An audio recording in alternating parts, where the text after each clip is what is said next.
Baik, Assalamualaikum warahmatullahi wabarakatuh. Perkenalkan, nama saya Nadia Salsabila dari kelas 3A2. Di sini saya akan menjelaskan tentang hukum Newton tentang gerak. Teman-teman bisa lihat pada PPT yang saya tampilkan. Di sini ada ilustrasi balok dalam keadaan diam di atas permukaan yang datar. Nah, kita lihat ketika baloknya bergerak dalam keadaan. Nah, tadi kan balok dalam keadaan diam berarti kecepatannya sama dengan 0. Terus kemudian baloknya bergerak, maka kecepatannya tidak sama dengan 0. Setelah bergerak, dia itu kembali berhenti dan kembali ke posisi diam, maka kecepatannya sama dengan 0.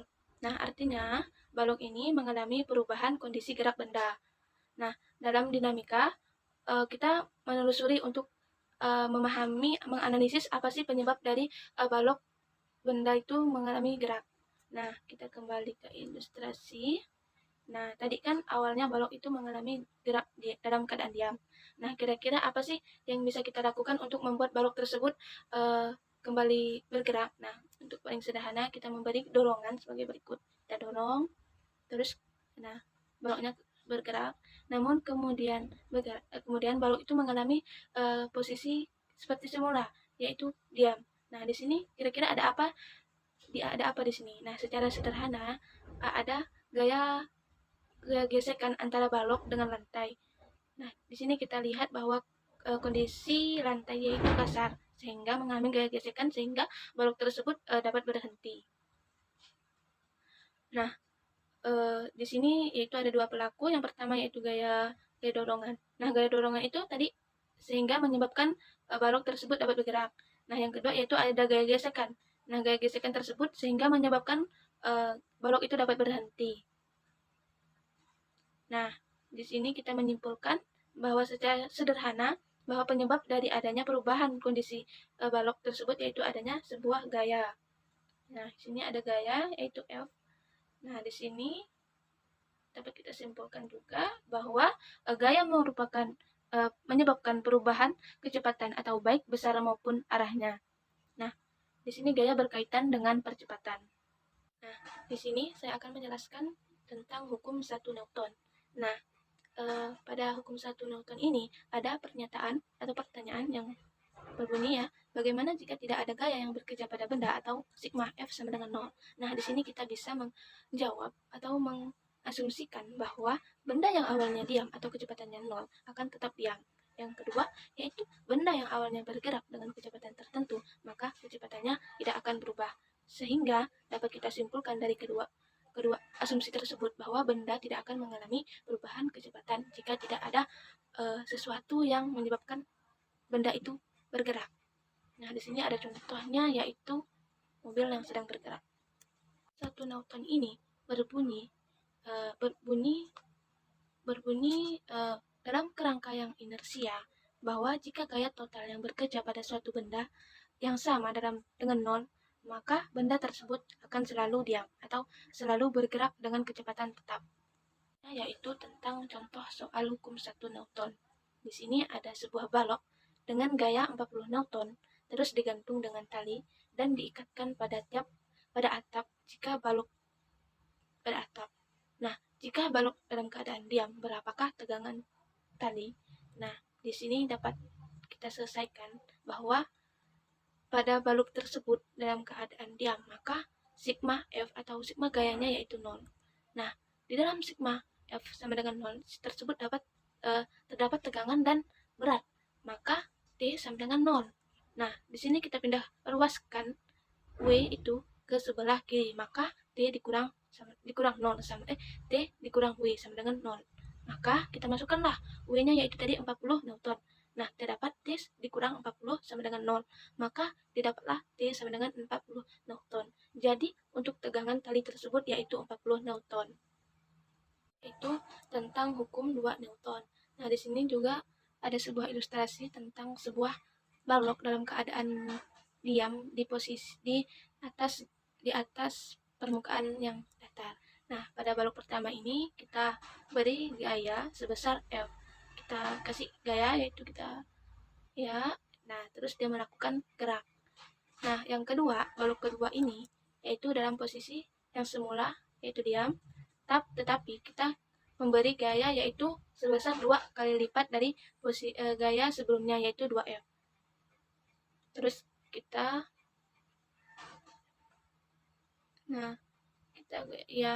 ternyata balok tersebut bergerak lebih cepat daripada posisi yang pertama.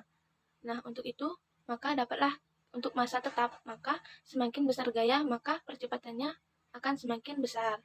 Nah, untuk yang balok ketiga yaitu kita beri di sini balok ketiga yaitu sebesar 2M. Tetapi gayanya itu hanya 1F. Terus kita kasih dorongan. Nah, maka untuk gaya tetapnya semakin besar massa, maka percepatannya akan semakin kecil.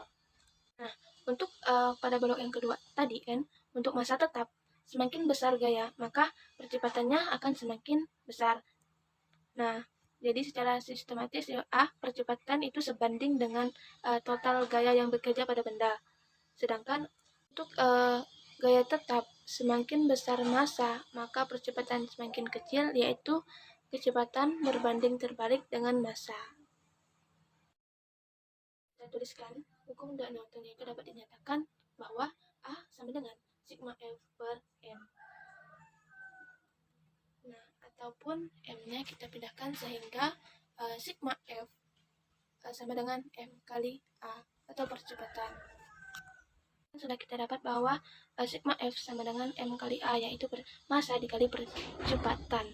Nah, didapatlah resultan gaya atau penjumlahan seluruh gaya yang bekerja pada benda, maka sigma Fx sama dengan M kali Ax, dan sigma Fy sama dengan M kali Ay, dan sigma Fy sama dengan M kali Ay. Nah, di sini ada contoh. Teman-teman bisa lihat ya, yaitu ada grafik Y dan X. Nah, di sini ada gaya F2. Nah, di sini ada sudut, yaitu sebesar sudutnya yaitu. Terus kita tarik yang Y yaitu F2Y yaitu positif, sedangkan yang F2X yaitu negatif. Di situ ada massa, sebesar massa. Nah, dapat kita ambil kesimpulan dari contohnya yaitu bahwa sigma Fx sama dengan M kali Ax dan sigma Fy sama dengan M kali Ay. Maka pada sigma Fx sama dengan M kali Ax yaitu F1 dikurang F2X sama dengan M kali Ax. Lalu F1 dikurang F2 cos delta sama dengan M kali Ax. Untuk sigma Fy sama dengan M Ay yaitu didapat 2F2Y sama dengan M Ay, terus F2 dikali sin delta sama dengan M kali Ay. Maka didapatlah percepatan benda yaitu vektor A sama dengan AX kali I ditambah AY kurang C. Maka besar percepatan benda A sama dengan akar AX pangkat 2 ditambah AY pangkat 2. Nah, selanjutnya yaitu ada contoh soal hukum 2 Newton. Di sini ada soal yaitu Dani mendorong lemari bermassa 40 kg dengan gaya 25 Newton. Jika lantai memberikan gaya gesekan sebesar 5N, tentukan A. Percepatan benda, B. Jika adik Dani membantu mendorong lemari dengan gaya 20N, berapa percepatan lemari sekarang?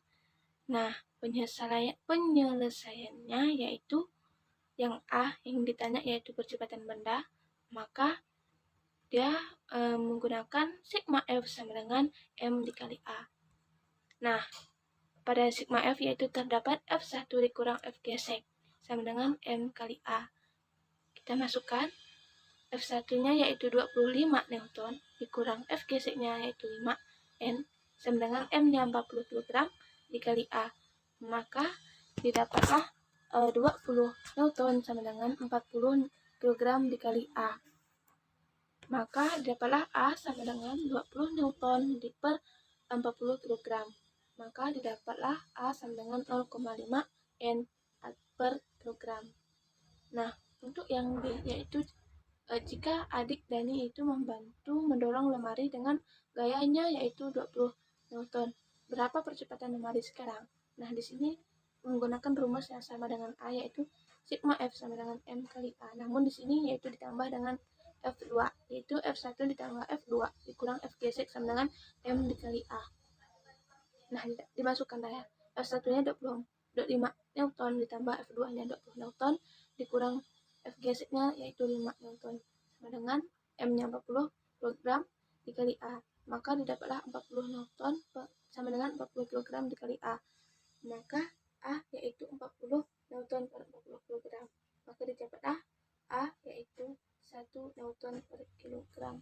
Maka didapat kesimpulan bahwa jika adik mendorong lemari sebesar 20 kg, maka percepatan yang didapat yaitu percepatannya lebih besar ke adik ketika adik Dani membantu mendorong lemari tersebut. Nah, selanjutnya yaitu ada hukum 3 Newton. Di sini hukum 3 Newton adalah gaya aksi dan reaksi yang menunjukkan tiap aksi akan menimbulkan sebuah reaksi. Jika sebuah benda memberikan gaya pada benda lain, maka benda yang mendapat gaya tersebut akan memberikan gaya yang besarnya sama dengan gaya yang diterima dari benda pertama. Namun, arahnya yaitu dihasilkan akan berlawanan. Selanjutnya yaitu hukum 3 Newton juga menjelaskan tiap aksi akan berkonsekuensi memunculkan reaksi atau menimbulkan sebab dan akibat. Memberi gaya sebagai sebab akan menghasilkan gaya akibat. Gaya aksi reaksi ini kemudian bekerja saling berlawanan dan berproses pada benda yang berbeda-beda. Nah, hukum 3 Newton ini berbunyi, tiap aksi akan menimbulkan reaksi. Jadi, apabila suatu benda memberikan gaya pada benda lain, maka benda yang mendapat gaya akan memberikan gaya kembali yang besarnya sama dengan gaya yang diterima dari benda pertama, namun arahnya akan berlawanan. Selanjutnya, hukum 3 Newton ini ditulis dengan persamaan F aksi sama dengan F reaksi. Karena bentuk aksi dan reaksi bisa berwujud lainnya, maka berikut ini rumus hukum 3 Newton yang dibagi menjadi 3 jenis. Yang pertama yaitu rumus GH gesek, Fg sama dengan nu kali N. Maka keterangan Fg sama dengan GH gesek atau Newton, nu yaitu koefisien gesekan dan N yaitu gaya normal. Yang kedua yaitu rumus gaya berat atau W sama dengan M kali G. Nah, keterangannya yaitu W sama dengan gaya berat atau N, M sama dengan massa benda atau kilogram, dan G yaitu percepatan bumi atau M per S pangkat 2. Nah, yang ketiga yaitu rumus berat sejenis atau S sama dengan P kali G. Nah, keterangan di sini yaitu S sama dengan berat jenis atau Newton per M per Newton pangkat 3, P yaitu massa jenis, dan G yaitu besar benda atau Newton. Nah, di sini ada contoh soal hukum 3 Newton. Nah, soalnya yaitu berbunyi, sebuah benda bermassa 20 kg diletakkan pada bidang miring dengan sudut kemiringan 30 derajat terhadap horizontal seperti gambar. Besar gaya normal yang dikerjakan bidang miring terhadap benda adalah, nah pembahasannya di sini yaitu ada gaya berat yaitu sebesar mg, terus ada gaya normal sebesar n, terus ada sudut yaitu 30 derajat. Nah, pada sudut 30 derajat ini terjadi yaitu M kali G cos 30 derajat. Sedangkan untuk arah yang bersamaan yaitu terdapat MG sin 30 derajat. Nah, di sini dapat kita masukkan rumusnya ya teman-teman, bahwa N sama dengan MG cos 30 derajat. N sama dengan 20 dikali 10 dikali cos 30 yaitu sepertiga, seperakar 3. Maka N sama dengan 100 akar 3.